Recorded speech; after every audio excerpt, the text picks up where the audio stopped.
Our next question comes from our friend Law, who says, "Today was my second amateur bout, and I lost again. This time I don't know why I lost. I felt like I won." And man, Law, I'm glad you brought this up, because I see this a lot with fighters. They feel like they won. They feel like they did enough to win all the rounds. At the end, they hold up their hands like, "Yeah, I won, yeah." And then the referee holds up the other guy's hand. They're like, "What? No, it should be me." Man, I was judging some fights a while back. I work as a judge, among other things. Just judging fights. Cast my judgy little eyes at the fighters like, "You, not good enough. You, okay." Right?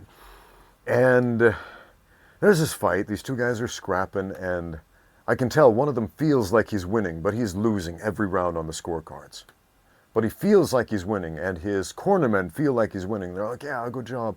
Do more of the same." And he goes out there, does more of the same, not enough to win the round, and he loses all 3 rounds on all 3 judges' scorecards, and he's confused afterward. He's like ranting like, "No, I got robbed." Ah.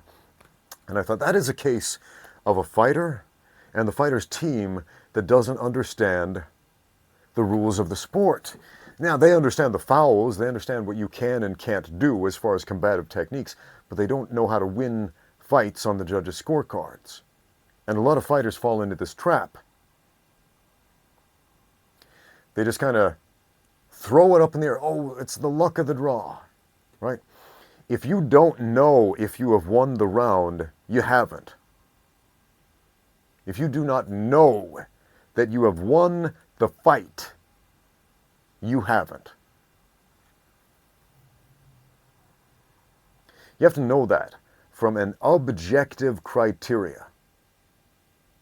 So what are judges looking for? 3 things: effective striking, effective grappling, and effective aggressiveness.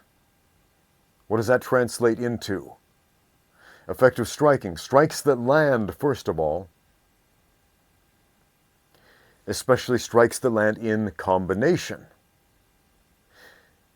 with an extra emphasis on strikes that have a visible effect, strikes that knock the other guy back, knock his head back, strikes that knock the other guy down, strikes that wobble the guy, strikes that move the other person. If you throw a bunch of strikes and the other guy just stands there like a statue, like, "Yeah, that tickled," it's not going to score the same as a strike on the chin, boom, that whips the dude's head around, or a kick on the leg that, boom, wobbles the guy and makes him do the fish dance. It's not enough to go out there and play a little game of tag, unless the other guy's playing a much crappier version of tag with you, in which case the judges are like, "Ah, man, kill me with a spoon, this is boring." Effective grappling. What is that? Well, we're looking at takedowns, for example. But if the guy pops right back up after you take him down, it's not going to score very heavily on the scorecards. We're looking at control. We're looking at damage, duration, and domination, those 3 things. Right? Meaning, can you take the guy down, keep him there, and then impose your will and do something about it? Can you cause some damage on the ground? Can you attempt a submission on the ground? Can you keep him on the ground against his will for a meaningful amount of time? And squish him a little bit, right? Because if you just take him down and he pops right back up,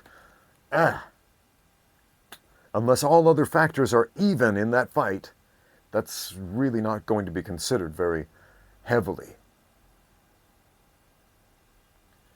Effective aggression. Man, this one is heavily misinterpreted by a lot of people. It's not just going out there like a crazy maniac and swinging for the fences. No, it's the person who is doing more to finish the fight. If you're not attempting to finish the fight, if you're just dancing around, if you're avoiding conflict, if you're just trying to avoid damage, if you're just tying the other guy up,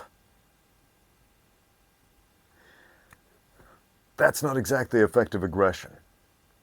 If you're keeping the other guy on the outside with his back up against the fence in a position where you are landing shots, where you are scoring the takedowns, ooh, that's a different situation.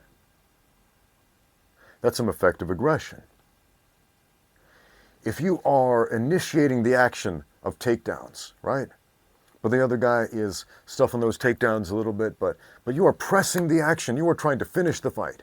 You're on the ground. You're attempting the submissions, right? You're attempting the big punches. You're attempting the head kicks. You're attempting this stuff, right? More so than the other guy is. You're trying to end the fight to a greater degree.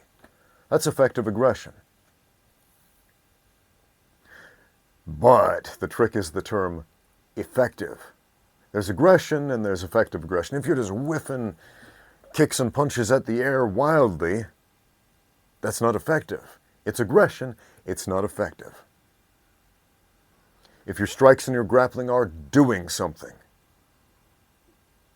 but the fight has not ended in a knockout or a submission, but they're doing something, they're doing damage, they're controlling the other guy, they're dominating the other guy, okay, good, that's effective. So, man, if you don't know that you have won the round, you have lost. Something I would recommend all coaches to do, all coaches of the sport of mixed martial arts, attend some seminars about judging fights. Talk to judges. Get to know the judges. Get to know what they are looking for. Allow them to educate you about the process. Because if you don't know, you're not a good coach. And if you don't know as a fighter, yeah, man, you're pretty much gambling. Don't gamble in a fight, friends. Make sure it's as much of a sure thing as possible. There was a Chinese fighter who said something really meaningful some time ago about why he decided to become an MMA fighter in this country. And this was like 10 years ago, where the sport was still fairly new in China. But why he wanted to be an MMA fighter in this very niche sport that really nobody knew about, and people who do aren't really on board with for the most part. It's come a long way since then, but... And his answer was kind of a beautiful answer. He said, in the cage, everyone is equal, because it no longer matters where you went to school, what your grades were, what family you came from, whether you came from money or you grew up a peasant in a village. In the cage, everybody is equal in that respect. And then I have the power to change that.